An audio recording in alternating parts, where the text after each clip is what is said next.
សូមជូនរឿងមហិទ្ធិឫទ្ធិពូថៅថេនៅកណ្ដាលជួរភ្នំដងរែកដ៏អាចកំបាំងមានរឿងព្រេងមួយដែលត្រូវគេបំភ្លេចចោលសក្កៈយុវជនម្នាក់ដែលមានមហិច្ឆតាចង់ក្លាយជាអ្នកខ្លាំងពុំដឹងឡើយថាជោគវាសនារបស់គេត្រូវកំណត់ទុកជាមុនពន្លឺនោះវាហៅខ្ញុំក្នុងរូងភ្នំដ៏ងងឹតនេះតើមានអ្វីលាក់កំបាំងនៅទីនោះក្នុងជម្រៅនៃរូងភ្នំ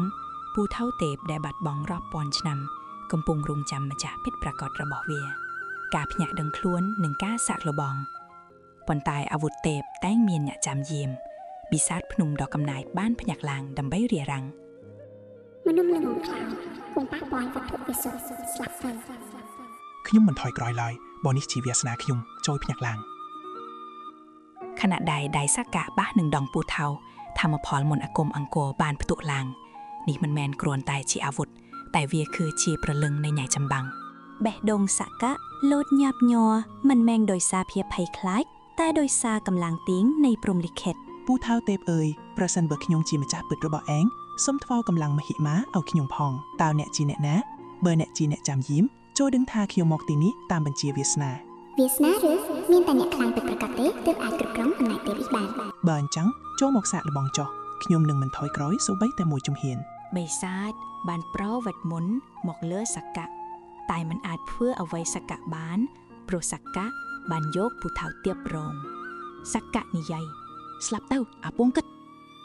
ទេមិនពិតទេវិញ្ញាណបិសាចបានរលាយខ្ទេចចូលក្នុងមន្តអាគមរបស់ពូថៅទៀបធ្វើឲ្យពូថៅទៀបកាន់តែមានឫទ្ធិអំណាចកាន់តែខ្លាំងពេលទទួលជោគជ័យសក្កៈបានឈរមើលពីលើភ្នំបន្ទាប់មកសក្កៈបានធ្វើដំណើរទៅភូមិវិញសក្កៈបានធ្វើដំណើរត្រឡប់មកវិញក៏បានជួបនឹងមិត្តសម្លាញ់ឈ្មោះថាតារានិយាយសក្កៈឯងមកវិញហើយខ្ញុំនឹកឯងណាស់តើនោះជាពូថៅអ្វីហ្នឹងសក្កៈនិយាយនេះគឺជាពូថៅទីបតោះយើងទៅនៅតាមផ្លូវពួកគេត្រូវបានឡោមព័ទ្ធដោយក្រុមចៅព្រៃដ៏សាហាវខូខៅបំផុតក្នុងតំបន់ភ្នំតារាសំលេងភ័យញ័រសក្កៈប្រយ័ត្នពួកវាមានគ្នាច្រើនណាស់ឯងម្នាក់ឯងមិនអាចទប់ទល់បានទេមេចៅសើចំអកឲ្យអាវុធព័ត៌មានមកអញព្រាមគេមិនចង់បង្ហូរឈាមឡើយប៉ុន្តែសុវត្ថិភាពរបស់មិត្តសម្លាញ់គឺជារឿងសំខាន់បំផុតដែលត្រូវការពារសក្កៈសំលេងត្រជាក់ចូលដកថយទៅវិញទៅខណៈពេលដែលខ្ញុំនៅមានចិត្តមេត្តាដល់ពួកអ្នកនេះឡើយមេចៅ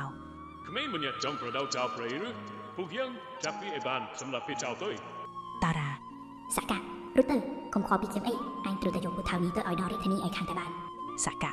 តារាខ្ញុំមិនដែលបបងមិត្តភក្តិចៅឡើយចូលចាំមើលអំណាចនៃយុត្តិធម៌ចុះខណៈគេចាប់ឡាមបញ្ចេញអំណាចមុនអាគមរស្មីមាសបានផ្ទុះចេញពីខ្លួនសក្កៈរុញច្រានពួកចៅឲ្យខ្ទាបថយក្រោយដូចជាស្លឹកឈើត្រូវខ្យល់បក់នេះគឺជាលើកដំបូងដែលសក្កៈបានប្រើធម្មពលនៃពូថៅទេពដើម្បីការពារអ្នកទន់ខ្សោយពីភាពអយុត្តិធម៌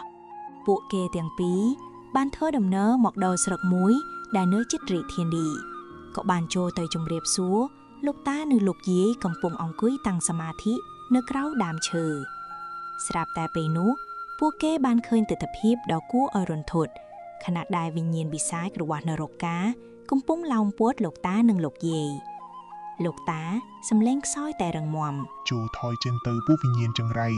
ដរាបណាដងហើមខ្ញុំនៅមានពួកឯងមិនអាចប៉ះពាល់យីបានឡើយសក្កៈហុកមកដល់កណ្ដាលលោកតាលោកយាយជួយថយទៅក្រោយខ្ញុំអាវុធទីបនេះនឹងការពារអ្នកទាំងពីរវិញ្ញាណខ្មោចសំឡេងសើចគួរឲ្យខ្លាចមនុស្សល្ងងឯងចង់យកខ្លួនមកបូជាជំនួសមនុស្សចាស់ទាំងនេះឬស្លាប់ទៅសក្កៈមុនអាគមថោកទៀបចូលរលីបាត់ទៅនៅចំពោះមុខរស្មីនៃពូថៅទៀបយុវជនក្លាហានរូបនេះបានហុកលោតសម្ដៅទៅកណ្ដាលរង្វង់នៃពួកវិញ្ញាណអាក្រក់ដោយមិនមានភាពភ័យខ្លាចឡើយពន្លឺនៃសេចក្តីល្អបានយកឈ្នះលើភាពភ័យខ្លាចហើយនាំមកនៃសន្តិភាពដ៏មាត់ស្ទឹងដ៏វិសុទ្ធនេះជាថ្មីម្ដងទៀតលោកតាសម្លឹងមើលសក្កៈដោយខ្សែភ្នែកដែលពោពេញដោយក្តីសង្ឃឹមហាក់ដូចជាគាត់បានរងចាំថ្ងៃនេះអស់រយៈពេលរាប់ទសវត្សរ៍មកហើយចៅសក្កៈអើយពូថៅដែលចៅកាន់នេះមិនមែនជារបស់ធម្មតាឡើយវាគឺជាព្រលឹងនៃអ្នកចម្បាំងអង្គរលោកតាខ្ញុំមានអារម្មណ៍ថាវាមានដង្ហើមនិងកម្លាំងដែលខ្ញុំមិនអាចគ្រប់គ្រងបានទាំងស្រុងតើខ្ញុំត្រូវធ្វើដូចម្តេចកម្លាំងពិតប្រាកដមិនមែនស្ថិតនៅលើសាច់ដុំឡើយ